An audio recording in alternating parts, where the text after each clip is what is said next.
Emoto commença à s'intéresser énormément à la structure moléculaire de l'eau et à ce qui peut la perturber. L'eau est le plus réceptif des 4 éléments. Monsieur Emoto pensa que cela pouvait avoir une relation avec des événements non physiques, et c'est pourquoi il mit en place des séries d'études et utilisa des simulacres mentaux et les photographia avec un microscope. Pour un échantillon d'eau, nous avons mis 0,5 cm3 d'eau dans 50 plaques de pétri.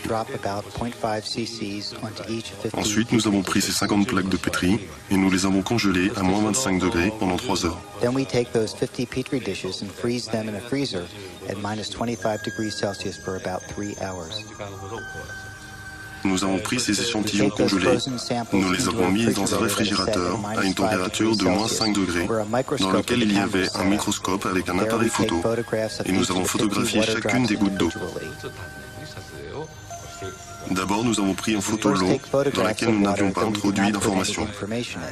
Après, nous avons pris l'eau avec l'information et nous avons réalisé le processus que je viens de vous décrire. Nous avons pris les premières photos et les deuxièmes et nous avons comparé les différences. Lorsque nous avions projeté la sensation d'amour et merci dans l'eau, les cristaux étaient magnifiques.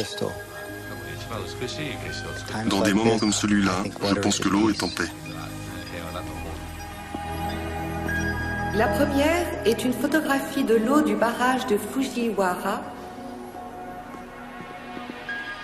Et cette photo est de la même eau après qu'un moine bouddhiste zen les bénite. Dans la série suivante de photos, M. Emoto imprima des mots, il les colla avec du ruban adhésif sur des bouteilles d'eau distillée et les laissa ainsi une nuit. Je continue ? Cette première photo est de l'eau distillée pure, ce n'est que l'essence.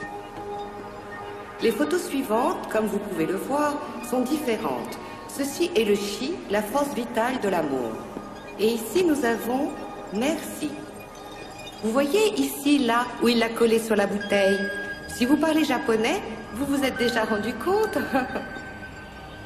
Monsieur Emoto considère que la pensée ou l'intention sont l'âme mater de tout ça.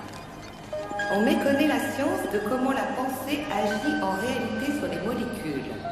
Les seules à la connaître sont les molécules de l'eau, bien sûr. Et c'est fascinant si l'on tient compte que 90% de notre corps est d'eau.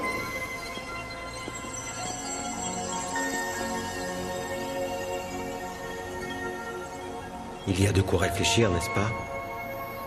Si la pensée seule fait cet effet à l'eau, quel effet ont les pensées sur nous?